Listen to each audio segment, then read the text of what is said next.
सुप्रभात। आज हम लोग पढ़ेंगे अशांत आवर्ती दशमलव को भिन्न के रूप में बदलना या p/q के रूप में व्यक्त करना।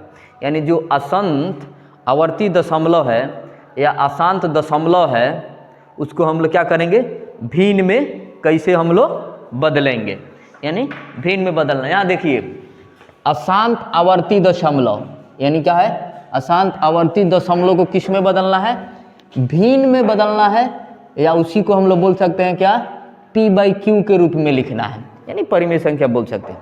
तो हम लोग को सिंपल जानना है किस में, भिन्न में बदलना है। तो इधर ध्यान दीजिए लोग, इसके लिए कुछ शॉर्टकट टर्म बता दिए हैं कि या इसको याद रखिएगा तो आपको ईजी बदलने में लगेगा, यानी आपको परेशानी नहीं होगी।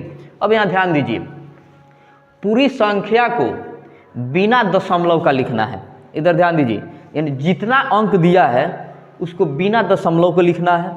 फिर उसके बाद क्या करना है, जिस संख्या पर आवर्त बार लगा हो, यानी बार का ऐसा सिंबल है जिसको हम रेकरिंग भी बोलते हैं, बार नहीं हो उस संख्या को घटाना है। यानी जिस पे बार नहीं हो उस संख्या को क्या करना है, घटाना है। जिस संख्या पे बार नहीं है उस संख्या को घटाना है। दशमलव के बाद, यानी जैसे यहाँ पे दशमलव दे दिए, दशमलव के बाद जिस संख्या पर, अगर एक संख्या हो तो संख्या पर, या संख्याओं पर, एक से ज़्यादा संख्याओं पर बार हो तो क्या, एक से ज़्यादा संख्या पर बार हो तो उतना 9 एवं जिस पे बार नहीं हो उतना शून्य लिखेंगे। कहाँ पे, हर में लिखेंगे। तो हम लोग इस पे क्या करेंगे, एक दो एग्जाम्पल करेंगे तो ज़्यादा हम लोगों को क्या होगी, क्लियरिटी आएगी। तो कोई एग्जाम्पल हम लोग ले लेते हैं, यानी अपने से हम लोग क्या ले लेंगे, कोई एक बार एग्जाम्पल हम लोग ले लेंगे। यहाँ देखिएगा, जिस पे बार है, ठीक है, दशमलव के बाद जिस संख्याओं पे बार हो उतना 9 एवं जिस पे बार नहीं हो उस पे उतना शून्य लिखेंगे। कहाँ पे, उसके हर में। तो यहाँ पे देखिए एक एग्जाम्पल है, जैसे 4.713। तो यहाँ पे कह रहा है पूरी संख्या को बिना दशमलव के लिखेंगे। क्या करेंगे, पूरी संख्या को बिना दशमलव के लिखेंगे। ठीक है, कहीं दिक्कत। दूसरा का देखिए, जिस संख्या पर आवर्त या बार नहीं हो उस संख्या को घटाना है, यानी उस संख्या को क्या करना है, घटाना है। इसमें देखिए किस पे बार नहीं लगा है, 4 पे। तो यहाँ पे क्या करेंगे, -4 करेंगे। कहीं दिक्कत। अब देखिए दशमलव के बाद, यानी दशमलव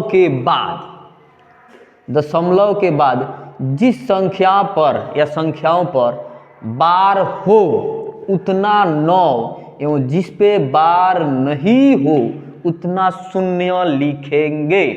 अब यहाँ देखिए 3 अंक पे क्या है, बार है, तो क्या करेंगे, 3 गो हम लोग 9 लिखेंगे। यहाँ तक कहीं दिक्कत, यानी कहीं कंफ्यूजन। फिर से देखिएगा, पूरी संख्या को बिना दशमलव को लिख दिया है। दूसरा का बात क्या किया, जिस संख्या पर आवर्त नहीं हो उस संख्या को घटा दी है। 4 पे बार नहीं था उसको घटा दी है। फिर यहाँ तीसरा का देखिए, दशमलव के बाद जिस संख्याओं पर बार हो उतना 9 लिखे, यानी 3 अंक पे बार है उतना 9 लिखे। अब यहाँ पे कह रहा है जिस पे बार है उतना 9 और जिस पे बार नहीं है उतना 0। तो ऐसा कोई दिख नहीं रहा है, यानी दशमलव के इधर नहीं देखेंगे, उधर ही देखेंगे, यानी दशमलव के राइट साइड ही देखेंगे कि किस पे बार नहीं है, उतना ही हम लोग 9 लिखेंगे।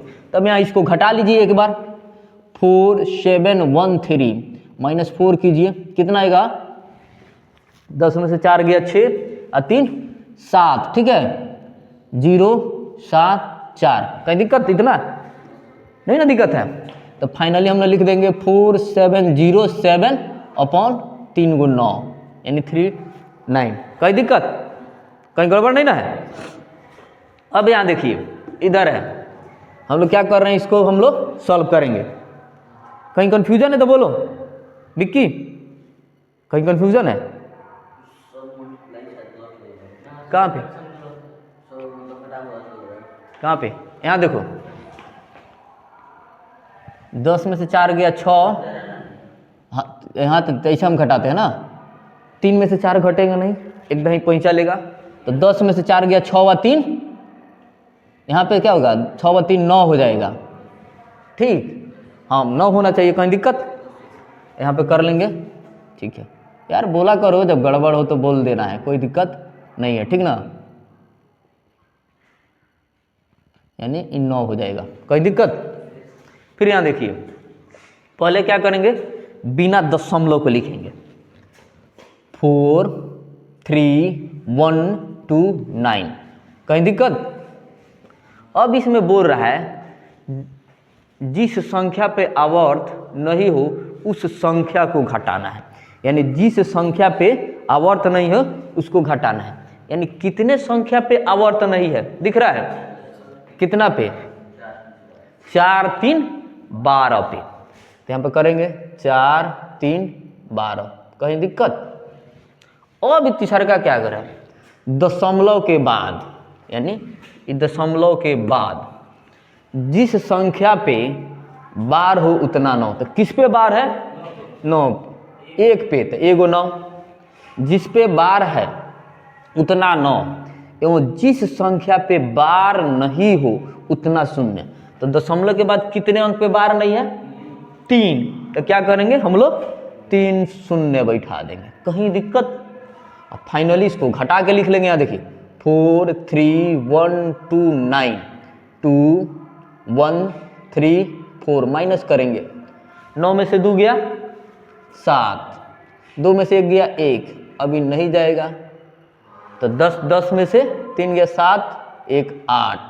अब यहाँ देखिए फिर यहाँ पे 2 बचा है, 10 में से 4 गया 6 7 1 8, यहाँ पे 3, एक बार कैलकुलेट कीजिए तो गड़बड़ नहीं ना है, 38817, यानी 38817 अपॉन 9000, कहीं दिक्कत, समझ आ रहा ना। फिर अगला देखिए, बिना दशमलव को लिखेंगे भाई 25, कहीं दिक्कत। अब कह रहा है जिस संख्या पे आवर्त नहीं हो उस संख्या को घटाएंगे, तो कोई इसमें है ही नहीं जो घटाएंगे, अभी नहीं माइनस करके 0 घटाइएगा, कोई मतलब ही नहीं है।